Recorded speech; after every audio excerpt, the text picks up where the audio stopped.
Dennis. Randy. Grimes? Yes, Dennis, Right, so Dennis Grimes. Tell us a little bit about where you're from, what you're doing here. Well, I'm from Eagles Nest Winery. Okay. And you go, okay, so where's that? And you go, Where is it? it's in the Ramona Valley AVA. Where's that? Yeah. Yeah, well, see, Dr. Vino made some remark about wine coming from, what, a winery in San Diego? Well, Really? that's us, yeah. You grow wine in San Diego? Oh, yeah. Get out. Yeah. The San Diego? Yeah, the Spanish missionaries actually beat us all to it back, I know, yeah. back in they'd the only grown 1700s. grapes They're like still hundreds beating of years us. ago. Yeah. Those missionaries. Yeah.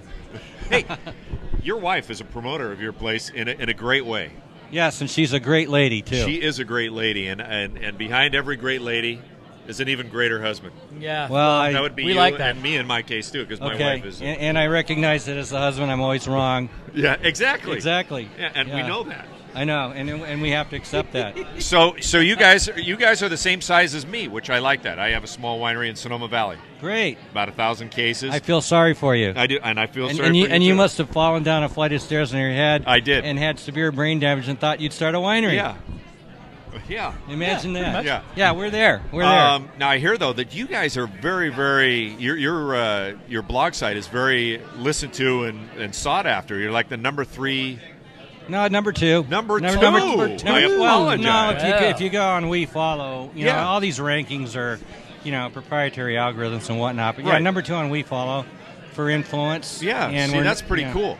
Well, yeah, we got beat out by Crushpad. Their affiliation with Twitter's a great one. They were setting up a benefit for libraries and literacy and all that, so Right. they got featured as a recommended Right. follow, and they went up to 60,000 about 3 weeks. But I'm cool with that. It's Yeah. fine. It's for a good cause. But yeah, we're my wife and I, Julie, we're kind of like bad teenagers. Yeah. We're in San Diego County, and it's one of the most business retarded counties in the entire state of California. And Yeah. they require. I hope you didn't expect this to be a serious interview. Only keeping it PG is all we ask. No, well, This is going live on San Diego TV tonight. Well, we can go PG, but we can't go PC.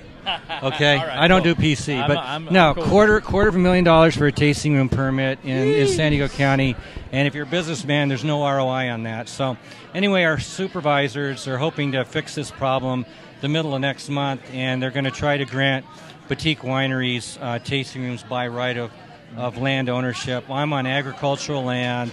I'm engaged in agricultural What are they activity. worried about? What's their deal, do you think? The winery opponents largely envision an animal house environment where you're going to have drunk people driving down the roads, running over their horses and children. And anyone that's ever studied the wine industry knows that wine tourists, for the most part, are fairly well-educated folks. They're probably making a Where are they six-digit getting income. all this information of bad information?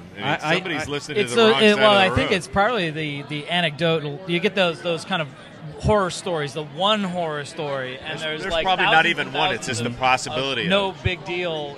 There's Yeah. people, thousands and thousands of people that don't have a problem, and then you have the one Right. story that basically that's the expectation that everyone suddenly says, oh well, everyone's getting ridiculous. drunk in wine country. It is Yeah, ridiculous. and I'm a retired naval aviator, so I used to fly with the Navy. I'm very unemotional, very rational, and I do my homework. I used to teach college, and I expected my students to do their homework. And recently Placer County enacted a winery ordinance at the same time San Diego County was attempting to do it. And I've talked to people in their planning department, their agriculture commissioner. I've talked to 2 CHP field offices up there in Placer County, and I mean, where that is, just up the hill from Yeah, you. yeah. And they, passed one of the people, I won't quote them by name, but they have a great sense of humor. But they said, there's no dead bodies in any ditches up here. There's really no problem with winery tasting rooms in rural areas. I mean, just like you said. I mean, the few horror stories get quoted, but there really aren't. Overall, there's just not an issue. There's not an issue. Yeah. So, should I say anything about my winery in San Diego, or actually, man, it's all good. we're a small producer, Yep. boutique winery in a few thousand cases a year. We're very focused on quality wine production And my secret, it's not terribly romantic, but it's a very repeatable winemaking process, extreme, sanitary operations. I tell people my $5,000 steam cleaner is my most important piece of winemaking equipment. And sanitation, some people go, it's what? It's impossible to make good wine without good sanitation. I mean, right. it is the baseline of a good wine operation. Thank you, and that's the point that needs to be made. And the other thing is temperature control. And we have both a private blog for our winery, but I also have a public blog, Wine Tasting San Diego. And I just recently posted a thing about how important temperature control is in the shipping of wine.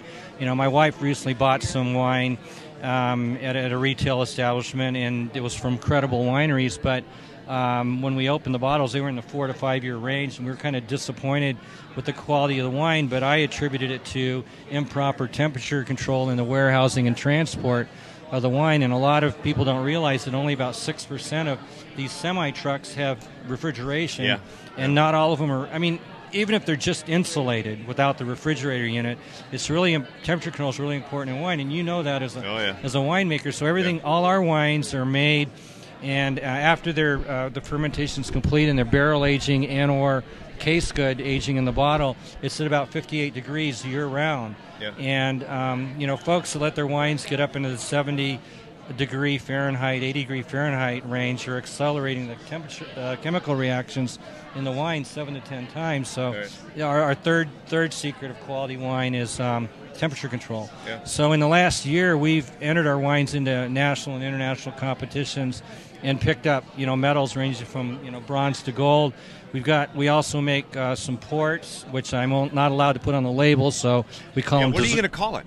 Well, we started to call one, and we probably don't have time for this on this interview, but I could tell you some wine label certification horror stories that just. I've got my share. I know. I think I've read a few of them. But dealing with bureaucracy is not a particularly happy or enabling thing. But so what are you calling the fort? Well, we started to call our Ruby Port. We called it Starboard Dessert Wine.